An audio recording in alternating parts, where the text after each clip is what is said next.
do Perpétuo Socorro. Hoje é dia de Nossa Senhora do Perpétuo Socorro. E toda quinta-feira é dia da Santíssima Eucaristia, né? É dia do sumo e eterno sacerdócio de Jesus. Então, a gente vai rezar, pedir pelas pessoas do nosso grupo e, em especial, pelos sacerdotes, que hoje é dia deles, né? E pedir a intercessão de São José por todos nós. Em nome do Pai, do Filho e do Espírito Santo. Amém. Ave Maria, cheia de graças, o Senhor é convosco. Bendita sois vós entre as mulheres, e bendito é o fruto do vosso ventre, Jesus. Santa Maria, Mãe de Deus, rogai por nós, pecadores, agora e na hora da nossa morte. Amém. Rogai por nós, Santa Mãe de Deus, para que sejamos dignos das promessas de Cristo. Amém. Nossa Senhora do Perpétuo Socorro, socorrei-nos. Em nome do Pai, do Filho e do Espírito Santo. Amém. Vou começar a apresentar a aula de hoje, gente. Eu acho que vocês vão gostar. Ui! Pronto. Eu vou aumentar. Quando chegar nas imagens, eu aumento mais ainda. Gente, olha só. Eu vou ler o que está escrito, mas aí eu vou fazendo os comentários, tá? Porque, deixa eu só atualizar, porque eu não sei se todo mundo estava. Ah, eu acho que todo mundo lê. O Carlos estava na última aula e a Carol. Peraí, a Carol está falando aqui. Tá, a Carol precisa de ajuda lá, Vanessa, é no grupo ITA Iosef. Ela não consegue baixar o Zoom. Agora a gente vai ter que esperar um pouquinho. Eu vou, eu vou tentar parar de gravar. Pronto, gente, eu parei de gravar. Não, ainda está gravando. Ai, que pena.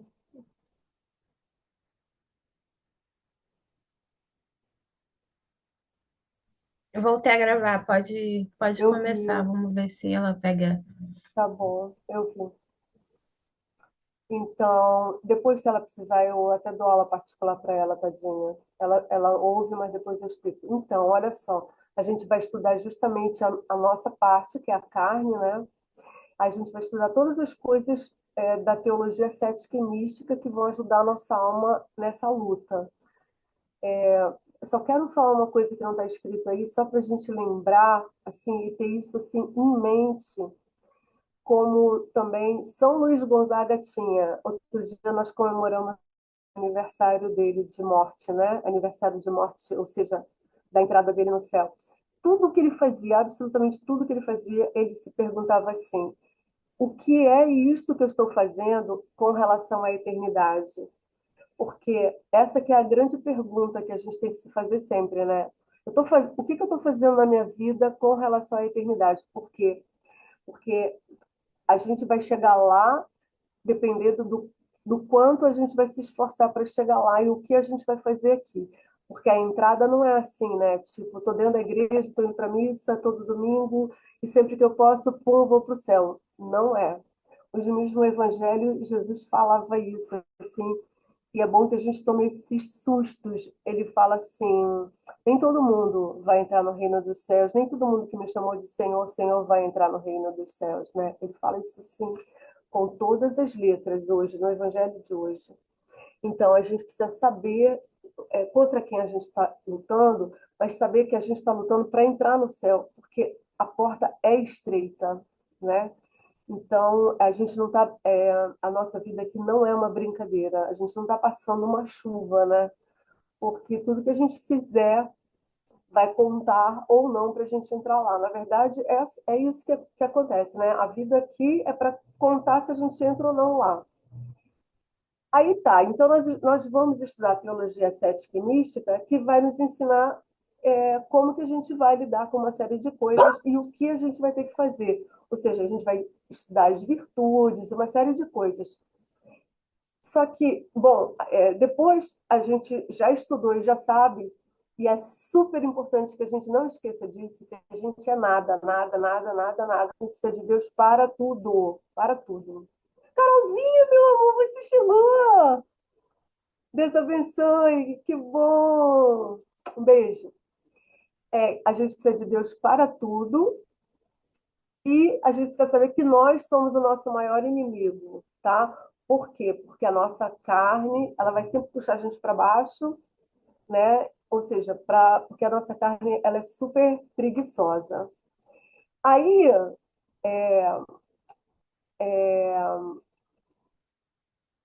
bom, antes de nós estudarmos as concupiscências e como desenvolver a vida interior robusta, ou seja, é a nossa vida interior que vai nos dar munição para lutar e combater e chegar no céu, tá?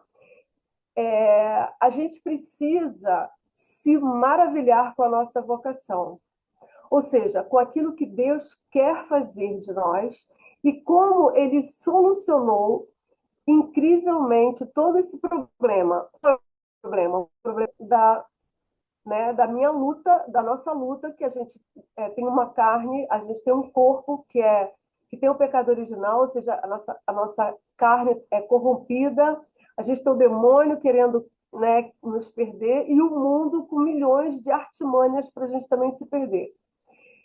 E aí, se a gente não entender que é um plano maravilhoso e se a gente não se abismar com isso, a gente pode desanimar, mesmo estudando aqui, né? Então, antes de eu continuar, eu vou falar da parte boa da coisa, porque até agora as notícias foram péssimas, né? Tipo assim, são três coisas que a gente tem que lutar. A gente é um nada, a gente precisa de Deus para tudo, né? E a nossa tudo parece contra a gente mesmo, né? Mas a gente precisa se encantar, né? E eu estou lendo aqui essa parte, ó, pelo amor incompreensível de Deus, que de um grande mal ele tirou um bem muito maior.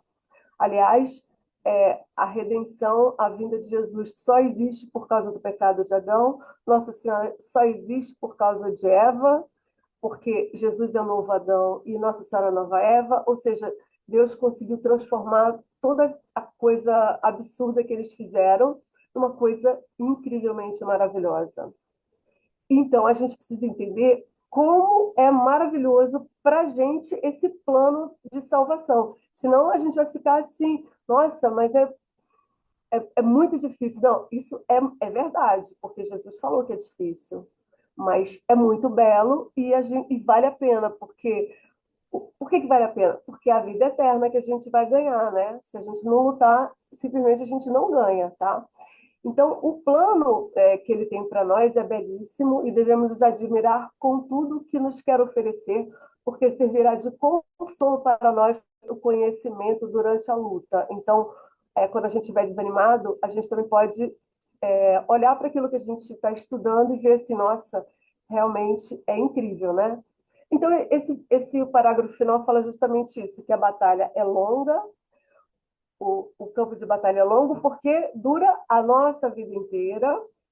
É difícil porque a gente tem três situações né, que querem nos perder, que somos nós mesmos, que somos o nosso pior inimigo, o diabo e o mundo, né? Nós mesmos, porque a substância da nossa natureza é corrompida, né? A substância, é só ver assim, o envelhecimento, a doença, a morte, são sinais de que a minha natureza é corrompida, eu vou virar pó de novo, né?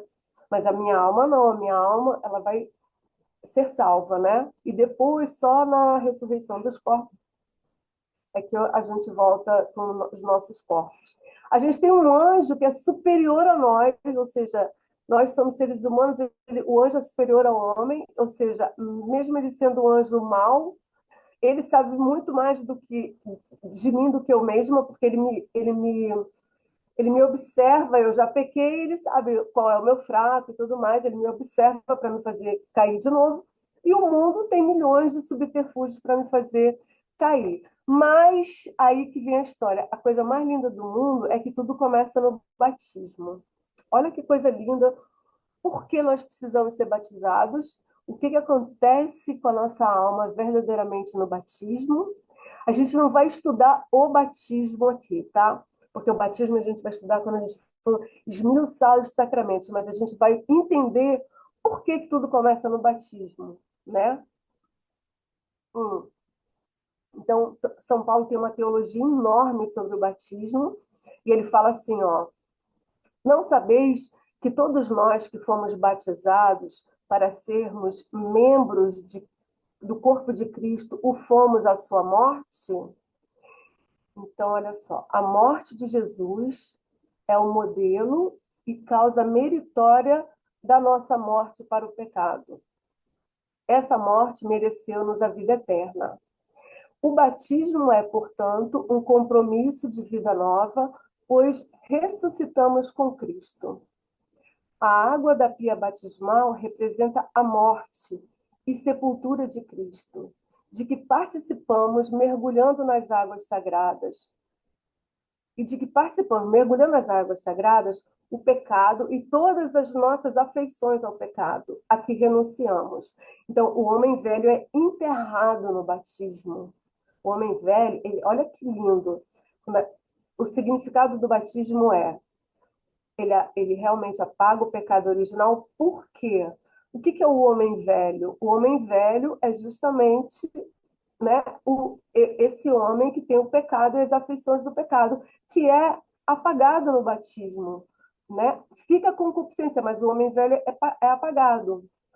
E aí, a saída da pia batismal é o nascimento do homem novo, regenerado na água fecunda do Espírito Santo. Olha que coisa linda. O que acontece?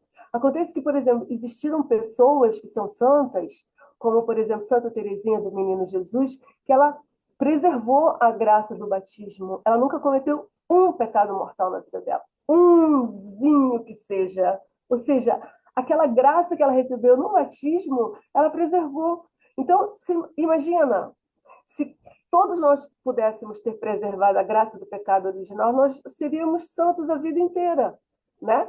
Mas o que acontece? A gente não preserva, aí tudo bem. Aí vem milhões de soluções que Jesus, já sabendo disso, ele fez, que são os sacramentos, né? A confissão, a Eucaristia, uma série de coisas e tudo mais. Mas agora a gente também não vai entrar nesse mérito, a gente vai falar só de como é belo, né?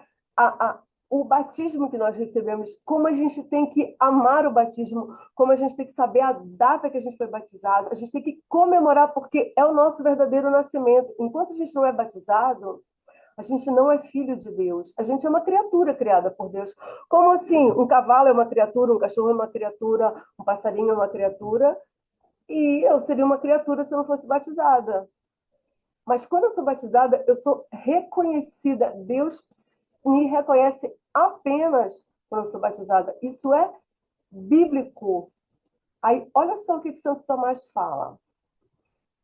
A todo homem batizado é comunicada a paixão de Cristo, como se ele próprio, o homem batizado, sofrera e morrera na cruz. Porque na hora que a gente recebe a água, gente, olha que coisa linda. A gente está sepultando o homem velho, a gente está morrendo ali. Uma criança que está na pia batismal, ela, na verdade, ela está morrendo e renascendo ali. A gente não está vendo isso, mas está acontecendo isso. Então, olha como os nossos olhos vão mudar agora quando a gente estiver vendo um batismo ou quando alguém participa da pastoral do batismo.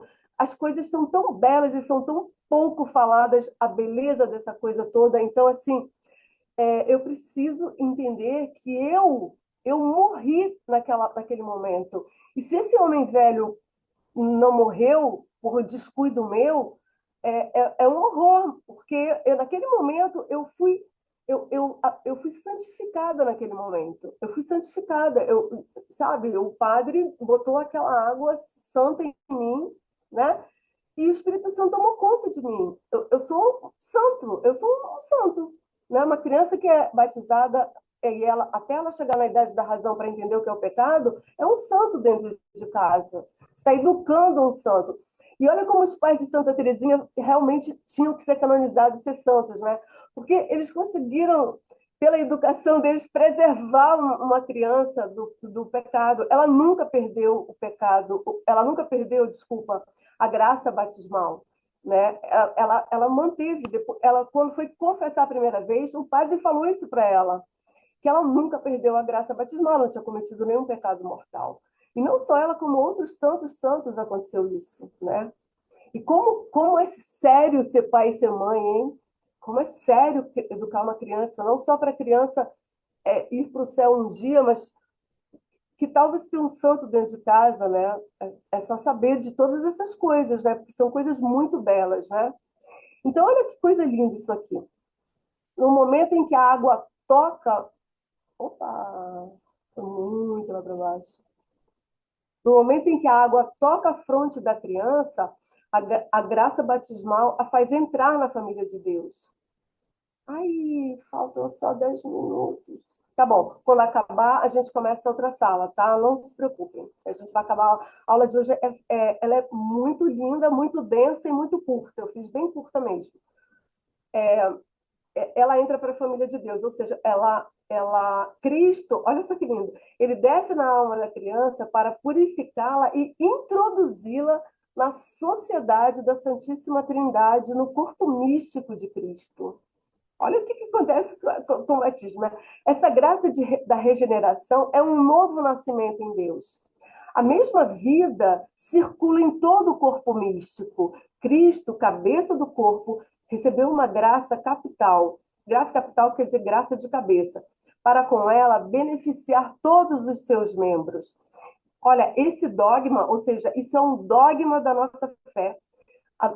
Este dogma da nossa filiação adotiva é a base de toda a espiritualidade cristã. É a razão determinante da encarnação redentora de Cristo. Olha isso, gente. Cristo, na verdade, ele não veio só para morrer na cruz e nos salvar. O batismo, ele já faz parte dessa morte, porque quando nós somos batizados, nós morremos com Cristo. É como se, né, na cruz aconteceu tudo, mas ele mandou ir de batizar em nome do Pai, do Filho e do Espírito Santo. Você entendeu agora por que o padre faz em nome do Pai, do Filho e do Espírito Santo? Porque a criança ela vai entrar na vida trinitária, ela vai entrar no corpo místico de Cristo. Então tem que ser em nome do Pai, do Filho e do Espírito Santo. E isso é razão, olha isso, olha a profundidade. Essa frase assim dá para ficar meditando a semana inteira. É razão determinante da encarnação redentora de Cristo. Cristo veio para isso. Ele veio para batizar.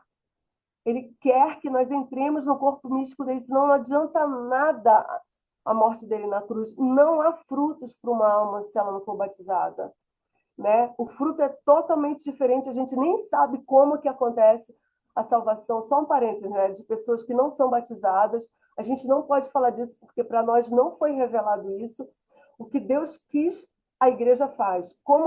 Mas e o cara que é hindu, nunca ouviu falar? Não sabemos como ele vai ser salvo, sabemos como um cristão vai ser salvo, que ele tem que ser batizado, e é isso, tá? Porque faz parte da razão determinante da encarnação redentora de Cristo. Isso é muito sério, é muito profundo. A gente precisa saber disso, a gente amar assim de loucura a nossa religião, amar de loucura Jesus. Agora, olha isso aqui, gente, isso é uma pintura que Bento XVI vai comentar e que explica por que ele fala isso, de que a gente morre com Cristo. Ó, quando Jesus foi batizado por João Batista, ó, João Batista aqui batizando Jesus, aí é bonitinho porque tem um monte de anjo com toalhinha para enxugar ele.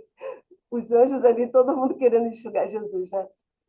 Olha a representação desse ícone e olha que lindo como que o Espírito Santo, como ele conduz tudo até uma pintura para explicar essas coisas todas da igreja. Por isso que nós não somos protestantes.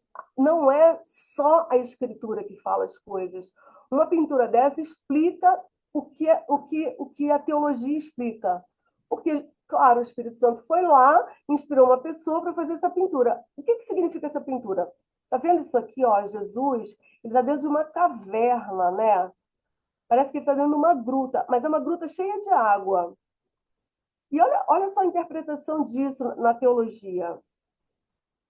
o ícone do batismo de Jesus mostra a água como um túmulo de água que corre, ou seja, não é uma água parada, é uma água que corre, né? Porque Jesus é vida, a água não podia ficar estagnada ali.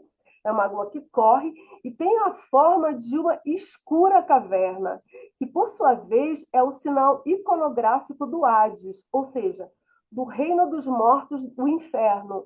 Aquela gruta ali que ele está mergulhado é a representação do inferno. Ó, isso aqui, ó. Ele está numa água escura, né? Quer dizer, não é a água que é escura, é a caverna que é escura.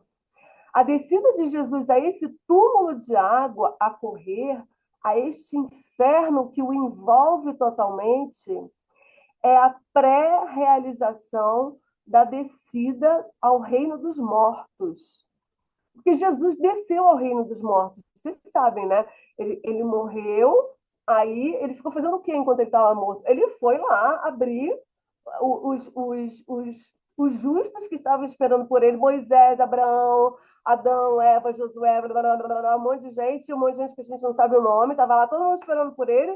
Ele foi lá abrir, porque ele foi abrir o céu e abrir as pessoas que estavam, elas estavam no inferno, provavelmente uma parte do inferno que não era totalmente um inferno, né? Como mais ou menos é o purgatório, a gente não sabe muito bem isso, essa teologia do que é exatamente, mas ele foi ao inferno, até porque uma da explicação teológica de que ele teria que ter ido ao inferno é que toda pessoa que vence numa guerra, ela tem que ir no território do inimigo para dizer assim, eu tomei o seu território, ele é meu agora, né? Então Jesus foi lá, tá? Ele foi lá. Então presta atenção, Jesus, quando ele fez, olha que coisa linda, quando Jesus, antes dele morrer, ele fez a última ceia, ele fez ali a primeira missa.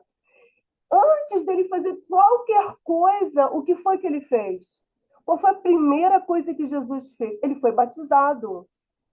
Por que ele foi batizado? Ele precisava do batismo? Não, porque ele foi simbolicamente ou iconograficamente, agora eu não sei dizer se ele foi, acho que não, verdadeiramente ainda não, porque ele foi ao Hades depois, mas ao menos ele fez uma figura do que ele iria fazer, né, na cruz, que ele ia abrir, ele ia chegar lá no inferno e falar assim, agora as almas são minhas, né?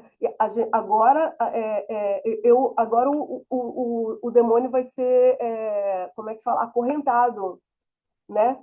Então ele vai e ele se deixa batizar e São João Batista pergunta para ele, mas eu é que vou batizar? Tipo assim, eu não posso fazer isso. E aí Jesus fala, né? Faz tudo para que se cumpra a lei, para que se cumpra as escrituras, né? E é incrível isso. Ou seja, a primeira coisa que ele faz, gente, sim, se deixar batizar. Ou seja, ele entra nessa caverna escura que representa o Hades. Ou seja, é uma prefigura do batismo. Ou seja, nada começa a ser o batismo, entende? Então ele começa a vida pública dele com o batismo dele. Ele foi lá nessa gruta escura onde corria água, João Batista jogou a água em cima dele e ele santificou toda a água do mundo ali, gente, assim, ó, o Jordão, o Amazonas, tudo que era água foi santificada ali. Tocou nele a água. Ponto, acabou. Agora ele vai começar a vida pública dele. Isso é muito impressionante, isso é muito maravilhoso, isso é muito católico, sabe? Um protestante jamais pode falar isso do batismo, porque ele não tem elementos para falar isso. Por isso que nós não somos só a escritura, a tradição da igreja. Por exemplo, uma pintura dessa, ela faz parte da tradição da igreja, né? Alguém fez esse ícone inspirado pelo Espírito Santo. Isso é teologia, gente. Isso é Bento XVI, o Papa da idade moderna mais sábio que a gente teve, assim, que é um fenômeno é provável que ele seja considerado doutor da igreja depois. Então, assim, isso é a Igreja Católica, essa beleza, essa majestade, essa profundidade que é o batismo, que não é só assim uma coisa, então tá, aí todo mundo bate palma. Não é isso, todo mundo devia ficar assim, de joelho, de cabeça no chão, assim, que o Espírito Santo está chegando ali naquela hora, aquela pessoa é santa, aquela alma é santa, sabe? Assim, a gente devia desmaiar, sei lá, se fosse um santo, tinha tido um troço ali, só de ver o batismo de uma criança, era isso que devia acontecer com a gente. Então, agora, assim, quando a gente for ouvir falar de um batismo, a gente já sabe que é tudo isso, assim, essa maravilha que acontece. Flavinha, a gente vai ter que Vai pausar acabar, agora. Tá tá? com 1 minuto. Vai acabar a qualquer momento. Tá bom, Então então vamos vamos. para uma outra sala. A gente chama lá no nosso grupo, tá bom? Tá, eu vou dar uma pausa aqui. Vou fechar aqui.